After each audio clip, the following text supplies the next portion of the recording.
Добрый день, мои хорошие! Вы на канале Светланы Лосевой. Это канал о вязании. Сегодня я хочу вам предложить связать кашемировый свитер от Брунелло Кучинелли, который стоит у нас в России 343 500 рублей. Это брендовый итальянский. Я постаралась подобрать для вас, девочки, приближаю вам это модный образ. Посмотрите, в таких бежевых светлых тонах очень элегантно и очень привлекательно выглядит. Свободный крой, спущенный рукав. Рукава не длинные, да, как вы видите. Вот очень все гармонично смотрится. Очень гармонично, видите, да? Босоножечки, очень такая элегантная получается девушка. Давайте приблизим наш узорчик. Вот так выглядит этот узорчик вблизи. Дорогие рукодельницы, я очень рада, что вы зашли на мой канал. Если вы впервые на моем канале, пожалуйста, не забудьте подписаться. На моем канале много интересных мастер-классов по вязанию спицами и крючком. И их будет еще больше. Вы будете узнавать о новинках моего канала сразу же. Не забудьте поставить лайк под видео, это поднятый вверх пальчик. Ваши лайки повышают рейтинг видео, и это не пустые слова. И к тому же, так видео попадает в вашу папочку понравившихся, и вы никогда его больше не потеряете. Как видите, пряжа используется довольно толстая, то есть это не то, что мы привыкли видеть, с такими красивыми сетчатыми, как бы такой сетчатый узор, очень легкий. Я постаралась приблизиться к оригиналу. Это машинная вязка, мы будем вязать вручную. У меня пряжа с альпакой, я выбрала пряжу пушистенькую. Вот так по спинке смотрится моделечка, приближаю вам, да. Смотрите. Значит, как я уже повторилась, свободный крой у нас используется по низу изделия резиночка 1 на 1, по низу рукавчика, и вырез горловины тоже отделан резиночкой 1 на 1. Вот так выглядит узорчик в приближенном виде. Вы видите, что здесь используется несколько видов пряжи, да, то есть разные пряжи используются. Белая, бежевая, с пайеточками, вот видите, вкрапления блестящие. Вот. И вот так вот тоже я вам показываю, как выглядит этот брендовый красивый джемпер. Так, ну и опять возвращаемся к этому модному образу, как нам рекомендуют дизайнеры носить эту красоту. Итак, девочки, всем, кому понравилась модель, давайте посмотрим мой мастер-класс до конца. Я постаралась максимально приблизиться к узору, выбрала пряжу тоже такой пушистую с альпакой, как я уже повторилась, да. Вот, у меня всего лишь 2 вида цвета, то есть у меня темно такой, у меня бежевый и цвет молочный. То есть то, что нашла, вы, конечно, можете использовать любую пряжу, которую можете найти у себя, которая вам понравится по душе, вот, воссоздать этот прекрасный, элегантный образ. Итак, давайте посмотрим выбор пряжи. Итак, девочки, вот так выглядит наш образец и пряжа, которую я использовала. Это ультра кашемир от фирмы Гималай, турецкая пряжа. 75% у нас акрил и 25% альпака. Очень пушистая пряжа. Спицы я взяла 4. Ну, больше не нужно. Очень будет много дырочек, но если вы хотите что-то очень объемное, ну такое, дырочек очень не так много. Вот такой узор. Я считаю, что он очень приближен к оригиналу, похож, во всяком случае. Вот такой сетчатый и очень легко вяжется. Очень легко вяжется. И цвета у меня вот такой цвет, значит, бежевый, и вот такой молочный. У меня нет, ну, темновато такой бежевый, да. Там еще какой-то промежуточный используется. Но у меня вот нет. Вообще, в принципе, скорее всего, тут требуется какая-то секционная пряжа, да, там еще вы видели с пайетками. То есть пряжу рекомендую, какая у меня есть в наличии, девочки. И по метражу, сейчас я вас тоже сориентирую, в 50 грамм у нас с вами 175 метров. Очень экономная, кстати, пряжа получается. Это шикарно смотрится. Вот такой у нас получается узорчик, я вам приближаю. И, в общем, давайте сейчас с вами его будем вязать. Его нет схемы, здесь надо смотреть, как его связать. Показываю вам его. Вот солнышко у нас вот так приближаю, да. Он пушистый, хороший, очень нежный к телу будет. И вот такие вот у нас получаются с вами сетчатый вариант узора. Вот такую выкройку я рекомендую вам использовать. Выкройка может использоваться как для джемпера, так и для жакета, кардигана, как вы пожелаете, девочки. Смотрите, спущенный рукав, да, и у нас рукав, длина рукава регулируется вами индивидуально, в зависимости от вашего желания, да. Все прямоугольненькое у нас, спиночка с полочкой, с передом вяжется. Ну, в принципе, все, что вы видите, да. Более детальный расчет у нас сейчас будет после того, как мы свяжем образец, измерим плотность, и я вам напишу, сколько петель набирать, как расположить раппорты на тот или иной размер. Рассматриваем сегодня размеры от 44 до 54. Всем, кому интересно, остаемся и смотрим мастер-класс до конца. Узор, девочки, очень простой. Он у нас на 3 петлях вяжется, ширина раппорта, и 4 ряда в высоту. Я вот вам решила из 2 клубочков сразу показать. Ну, пытаюсь как бы приблизиться к оригиналу, да. Вот такие у меня только цвета есть. Ну, в принципе, вот можно в одном цвете делать, можно какую-то секционную пряжу выбрать, то есть уже там будут присутствовать такие бежево-коричневые тона, да. Я хочу вам показать узор. У меня все-таки мастер-класс именно не по пряже, а по узору, да. И мы сейчас с вами беленькой пряжей будем чередовать полосочку беленькая. Первый ряд я вам показываю. Смотрите, первый у нас кромочная. У меня на спицах сейчас 23 петли. То есть это 21 петля, 7 раппортов по 3 петли, плюс 2 кромочные. Так, и вяжем. Первую кромочную сняли, начинаем вязать раппорт узора. Провязываем, значит, 3 лицевые. 1, 2, 3.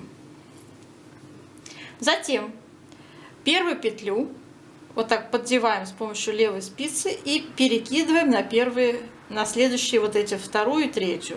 Так, перекинули и сбросили. Накид. Дальше вяжем то же самое. Это был, собственно, наш раппорт. Из 3 мы сделали 3. Дальше то же самое. 3 лицевые. И далее первую петлю перекидываем на 2 и 3. И снимаем, да? Накид. И так далее, девочки, вяжем до конца ряда. 3 лицевые. Первую перекидываю на 2, 3. Накид. Опять 3 лицевые. Первую накидываю на 2, 3. Скидываем ее. Накид. 3 лицевые. Скидываем первую на 2, 3. Накид. 3 лицевые. Скидываем первую на 2, 3. Накид. И еще один у нас раппорт, самый последний остался. Вяжем также 1, 2, 3 лицевые. Скидываем первую на 2, 3. Накид. Кромочный провязываем изнаночный. Затем переворачиваем наше вязание на изнаночную сторону. И у нас с вами сейчас будет изнаночный ряд, в котором мы будем вязать все петли изнаночные, в том числе накиды. Провязываем все петельки изнаночными.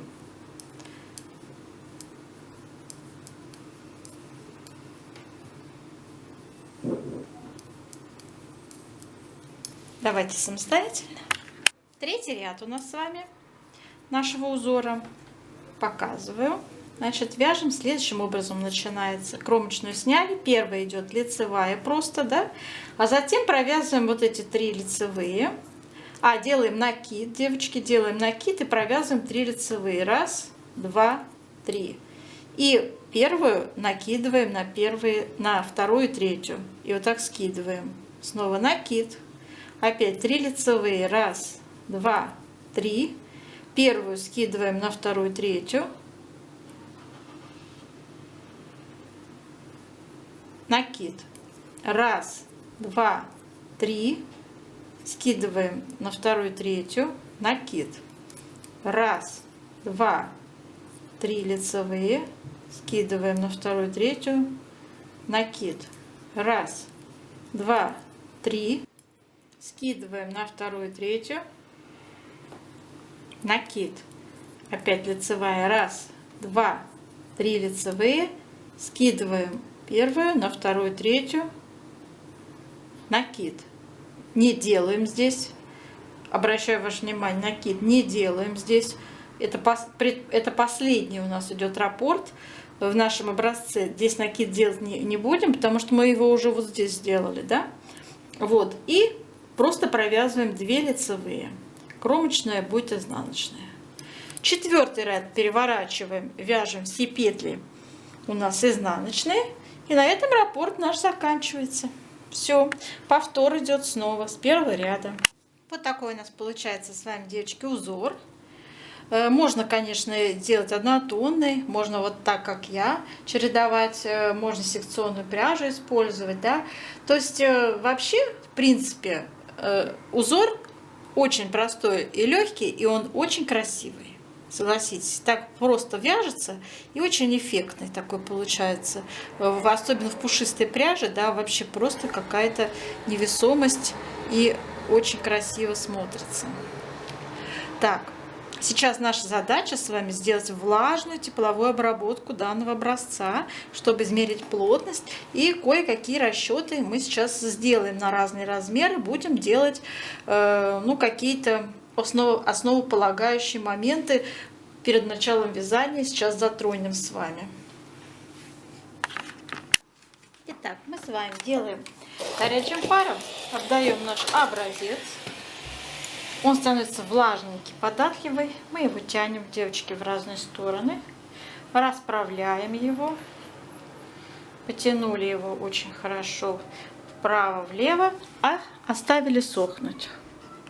Теперь наша задача с вами, девочки, измерить расправленный наш образец, его ширину и высоту. Итак, вот он у нас такой красивый. Мы его положили и измеряем его ширину. 14 сантиметров. У нас с вами 23 петли участвует в узоре. Делим на 14 сантиметров. Вот такая плотность. Практически 1,65. Я бы вот так написала бы для большей точности. Это у нас с вами циферка. Плотность по горизонтали. Сейчас по вертикали плотность.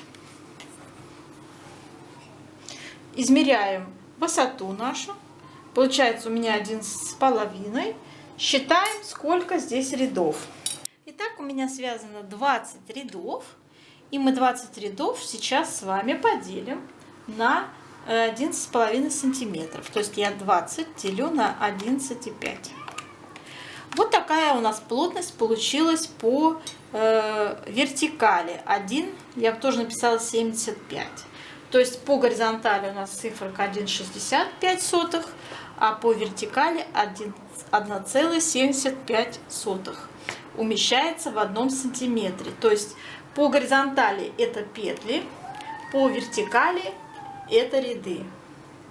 Сейчас берем выкройку и составляем расчеты, делаем. Девочки, вот такой вот я выбрала, значит, выкройку. И давайте сейчас с вами по размерчикам. Ну, смотрите, у нас свободный крой, да, то есть очень свободный, так я бы сказала. Я рекомендую на 44-46 размер 50 сантиметров взять спинку. Но это полочка у нас.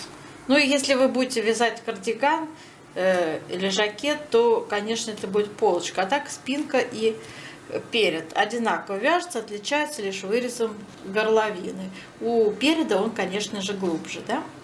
Так, что еще я хотела сказать? Для размера 50 по нашей плотности, которую мы с вами рассчитали только что, в 1 сантиметре 1,65 петель, надо набрать 83 петли. Как я считала? 50 сантиметров я умножала на 1,65 на нашу плотность. И получилось вот 83 петли. Это как раз то, что нам нужно. Вы знаете, что раппорт узора у нас 3 петли, да? То есть, если мы берем с вами 81 петлю, я даже устно посчитала, поделить на 3, то это будет 27 раппортов по 3 петли, плюс 2 кромочные. Отсюда 83 петли. Так, отлично. Второй размерчик 48-50, я считаю, надо взять ширину 55 сантиметров, и это будет 92 петли. Устно считаем, девочки, это 30 раппортов по 3 петли, да, равно 90 петель, плюс 2 кромочные. Вот, пожалуйста, 92 петли получается. Для третьего размера, самого большого, 52-54, я беру 61 сантиметр. У меня получается 101 петля. Также считаем 99 петель, это 33 раппорта по 3 петли, да, плюс 2 кромочные. Все, с этим мы определились. Очень легко считается данный узор. Теперь, что касается выреза горловины. Смотрите, вырез горловины берем, исходя из вашего размера. Вот на маленький размер рекомендуется 19 сантиметров. Не забудьте, что здесь еще у вас будет вязаться дополнительно планка, на круговых спицах подниматься. Поэтому, если у нас, предположим, по выкройке 19 сантиметров, мы умножаем также на 1,65 плотность, получаем 31 петля, девочки.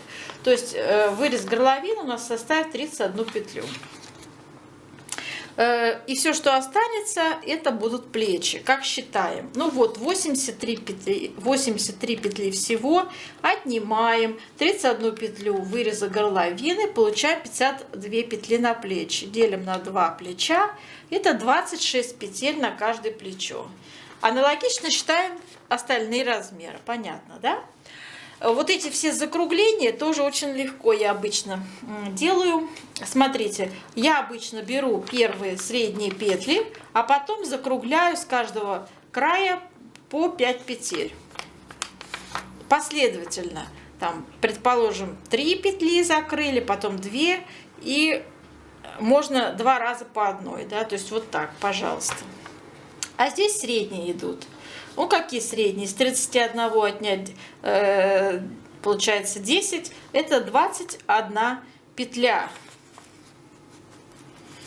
по вырезу. Это я все про перед, да? И оставшиеся по 5 петель с краешку, а потом вяжете до высоты спинки. То есть у нас у спинки, в принципе, вообще прямоугольник получается. Вяжем резиночку. Резиночка там не очень большая, по-моему, сантиметра 3, да? И сразу переходим на узор, девочки.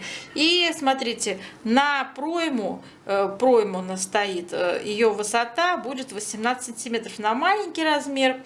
На большой размер берется побольше, там 19, и 20-21 сантиметр можно взять на большие размеры. Следующий у нас момент по рукаву. Часто возникает вопрос, как посчитать скос рукава. У меня отличный есть мастер-класс по расчету, индивидуальному расчету вязаных изделий. Я ссылочку под видео оставлю, чтобы кому интересно, кто хочет как бы быстро и доступно научиться делать самостоятельно расчеты, посмотрите это видео, там реально все понятно, там реально все доступно. Вкратце объясняю, значит, как считаем скос. Применяем обязательно вертикальную плотность. Вот смотрите, у нас стоит мерочка 46,5 сантиметров. высота. Я показываю сейчас для примера. То есть у вас будет здесь своя мерочка. У нас у всех разный рост, да, разные предпочтения. Кто-то, может быть, 3/4 рукавчик захочет, правильно? Поэтому здесь у вас должна быть ваша мерочка. Вот. Но я сейчас рассказываю, как я это делаю, скос считаю. Вот у нас на 46,5 сантиметров стоит высота рукава. Ну там еще у нас, предположим, 3 сантиметра идет планка, да, то есть минус 3, вот такая мерка. На эту высоту вяжется узор, и на эту высоту у нас идет, формируется скос. То есть мы делаем прибавки с двух сторон одновременно и равномерно. Я умножаю это число на нашу плотность, которую мы с вами получили по вертикали, 1,75. И получаю, вот смотрите, видите, 76 рядов. То есть я пишу, это 76 рядов, девочки. 76 рядов. Это очень важные цифры. После планки мы будем вязать 76 рядов до конца и прибавлять равномерно. Чтобы равномерность эту посчитать, нам нужно знать, сколько петелечек у нас по низу и сколько петелечек в самой широкой части рукава. Вот стоит размер 18, то есть это 36 сантиметров. Умножаем на нашу плотность 1,65 по горизонтали. Это будет 60 петель, грубо говоря, да? Ну, 59-60. А под низу у нас стоит мерочка 13 сантиметров, то есть это 26. Умножаем также на 1,65 плотность. Это будет 40... Должно быть везде либо четные, либо нечетные, да? То есть давайте возьмем 42 петли. Нет, 42. Давайте 43 петли, а здесь будет 61, да? Предположим. 61 поверху, отнимаем 43. Получаем 18 петель, да? 18 петель надо всего прибавить. Делим на 2 скоса, это будет 9 петель. 9 петель. Как будем их прибавлять? На высоту 76 рядов. Мы 76 поделим на 9. И получим вот такое число. То есть прибавочку здесь рекомендуется делать, чередуя в каждом 8 и 9 ряду, мои хорошие. Вот. Понятно, да? Вот так скос легко определить прибавки. Ну, а так в целом очень простое изделие. Свяжет даже начинающая мастерица. И я желаю вам удачи, связать эту красоту, чтобы она вас радовала. И до новых встреч!